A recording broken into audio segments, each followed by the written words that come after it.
La verdad es que estas líneas editoriales irán, yo diría, ciertamente a contramano de algunas o varias de las opiniones reinantes, y sobre todo desde la generalidad del pensamiento progresista que juzga que el fallo de la Corte debe ser celebrado como un paso adelante contra las arbitrariedades del gobierno en la aplicación del tarifazo. Y más aún se lo califica de freno contra las pretensiones oficialistas. Uno no estaría tan seguro, sinceramente. Con el paso de las horas,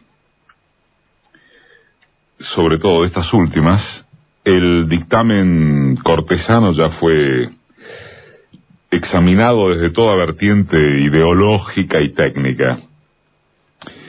Y se puede hablar de un tronco de coincidencias en las observaciones que ha habido, las observaciones descriptivas. Pero el problema aparece cuando se trata de qué privilegiar de esos apuntes, ¿no? Una cosa es verlos desde el impacto coyuntural del fallo, y otra, que podría ser bien diferente, hacerlo en su proyección política.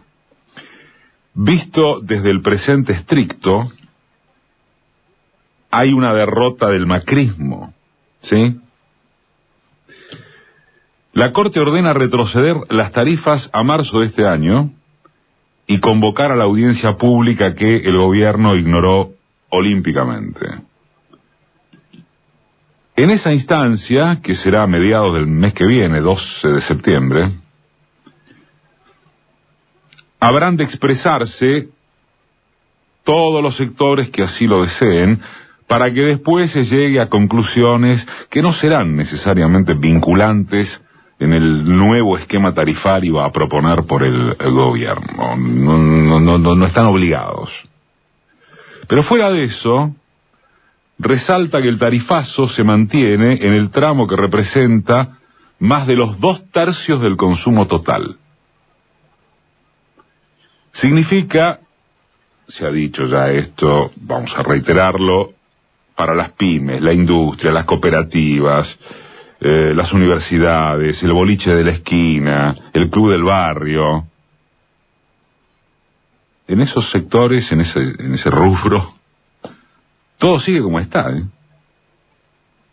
Aunque puede preverse, una de las noticias del día, otra ronda de recursos de amparo, porque la Corte se lavó las manos en lo que no alcanza al consumo de los hogares, que es el 24% apenas del total.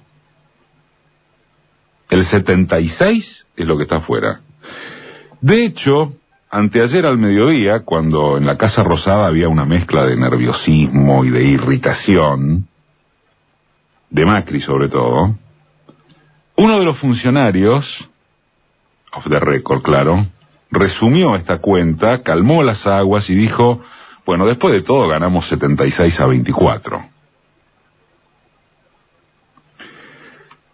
Lo que centralmente preocupa al gobierno es que las audiencias públicas quedan habilitadas para ventilar eso, punto.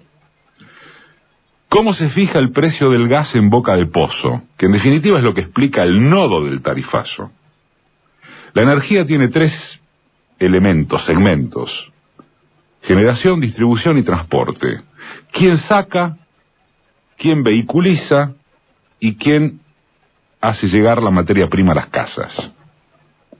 Transformada, claro. Lo que el gobierno esperaba era que le ordenaran poner en discusión el margen de ganancia de los dos últimos, las distribuidoras y las transportadoras, no el del primero.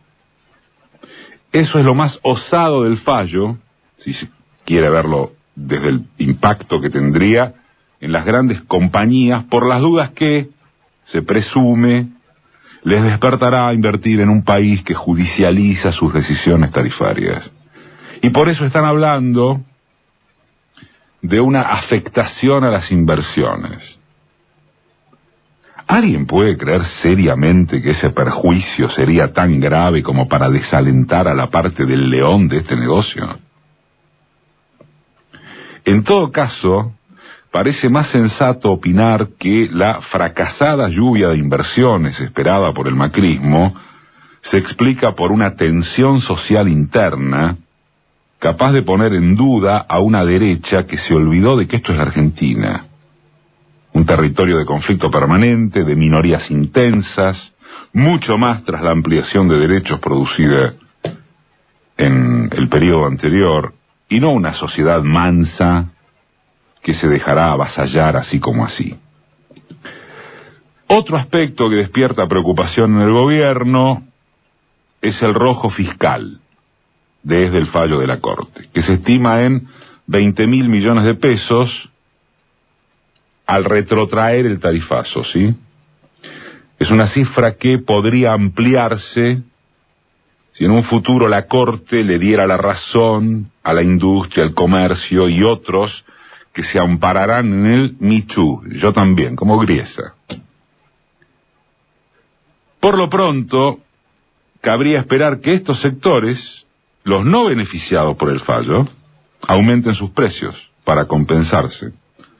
Pero en rígida simultaneidad, el mercado interno está seriamente afectado por la pérdida del poder adquisitivo de las franjas más populares y medias. Y una reacción así, ¿qué haría sino motorizar la recesión? ¿Con qué piensa el gobierno cubrir el rojo? ¿Va a emitir más deuda para financiarse? ¿Hasta cuál límite? Que no vuelva a producir el círculo vicioso de que en algún momento deberá devolver esa plata, mientras resulta que la economía no produce ni redistribuye para generar actividad y consumo. El gobierno piensa cubrirse frenando inversión en obra pública, que es algo de lo que se habló también en las últimas horas. Bueno, ¿y entonces con qué reactiva? Le apuesta todas las fichas a los ingresos que pueda haber por el blanqueo. Y en esta hipótesis, ¿hasta dónde el blanqueo serviría como elemento dinamizante si ahora se les agrega cubrir este rojo? Si el déficit fiscal que tanto obsesiona al macrismo sigue en crecida, por obra y gracia de cómo desfinanciaron al Estado, megadevaluaron, quitaron las retenciones, transfirieron miles de millones de dólares a los sectores de mayores ingresos, ¿por qué los mercados resolverían seguir financiándolo al gobierno? De modo que en ligera, pero tal vez precisa síntesis, ¿es el fallo de la Corte lo que pone en aprietos económicos al oficialismo? ¿O es un modelo donde solo está de fiesta el complejo agroexportador? Lo único que está de fiesta en este país, el campo. Se diría que lo primero que hizo la Corte es cubrirse a sí misma, ganar tiempo y darle aire al gobierno.